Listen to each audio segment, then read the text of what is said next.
Ni hao everyone, this is Isaac here, and welcome back to Isaac Reviews 2022. So, Disney. It's been a bit hard to support the House of Mouse recently with the constantly terrible decisions they've been making in recent months, especially with how they've been with the LGBT community, from canceling movies and shows with prominent gay leads to heavily censoring any LGBT content in their movies so it can easily be edited out for foreign countries, and especially them donating to politicians in support of Florida's Don't Say Gay bill, as Disney has a massive influence in that state, only for Bob Chapek to give a pretty weak apology when everyone and their dog called him out on him and his company's despicable actions. I mean, his second apology was a bit better, but I think you get the idea.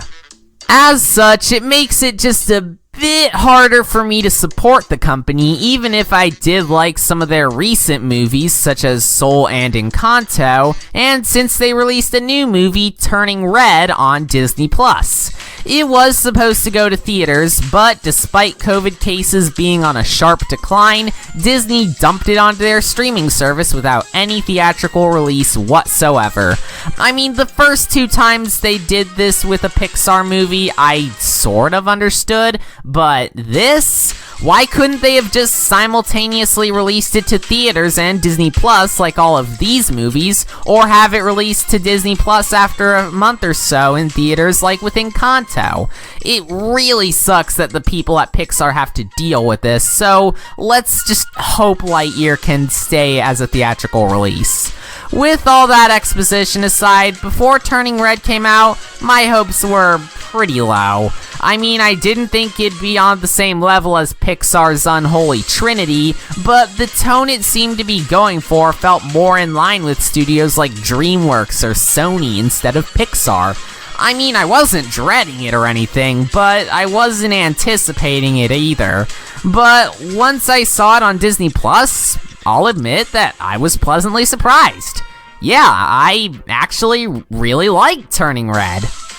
Now, the story here is pretty simple. It's about a Canadian girl named May who has an ability passed down from her female relatives where she can turn into a red panda when she feels any strong emotions. What do you know, Disney's back at it with transforming ethnic minorities into animals.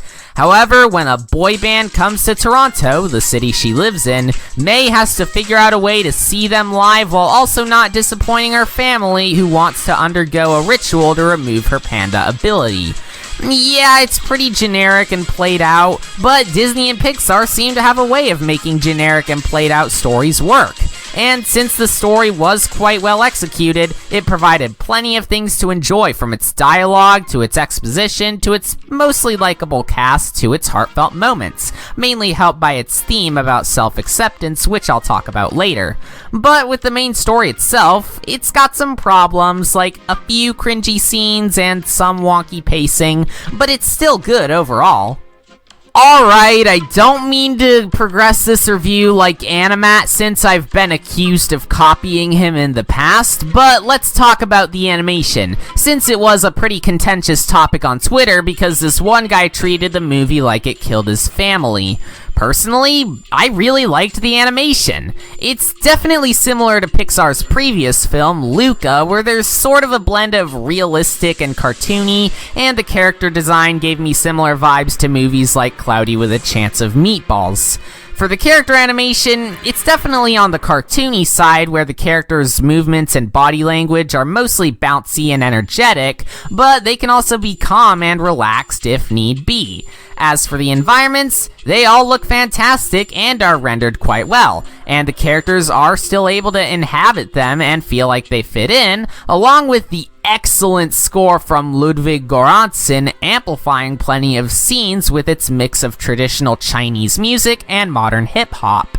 I mean, the animation's also not perfect, as sometimes the weird expressions can sort of overstay their welcome, similar to the ones used in modern SpongeBob, but other than that, Pixar still knows what they're doing with their visuals, and they did a pretty good job here.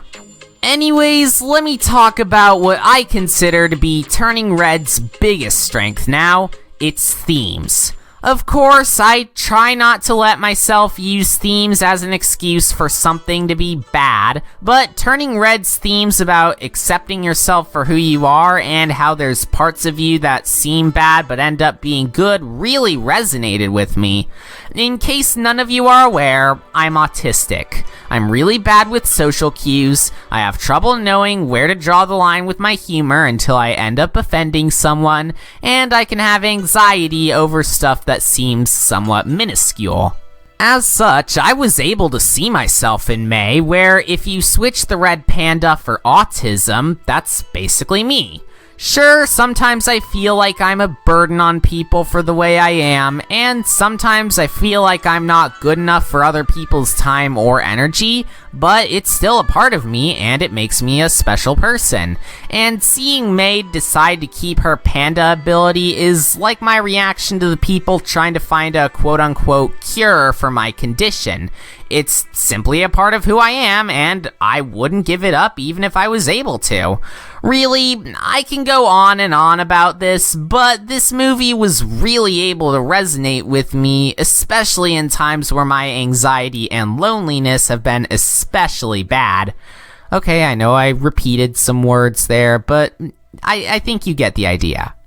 Anyways, the only things that held this movie back from being any better were the flaws that I previously mentioned, as well as the mom character, Ming, being really unlikable.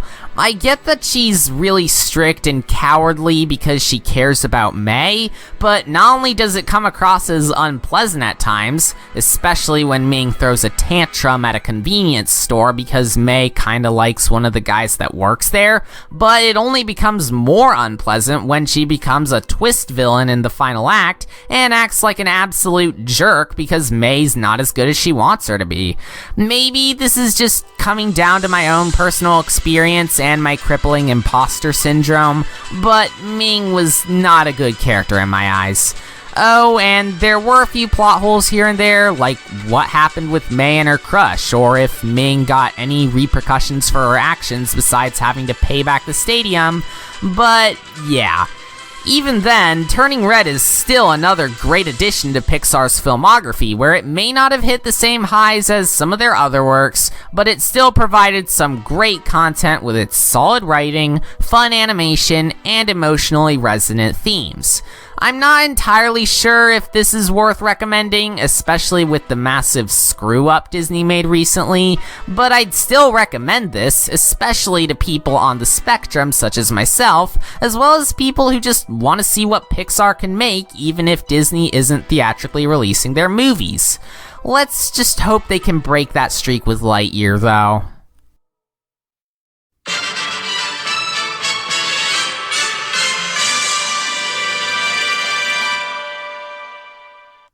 And that was my review and rating for Pixar's Turning Red. I didn't expect to enjoy it as much as I did. Like, I was thinking I'd give it like a 6 or a 7 at first, but after seeing it, yeah, I'd say it's a pretty solid 8.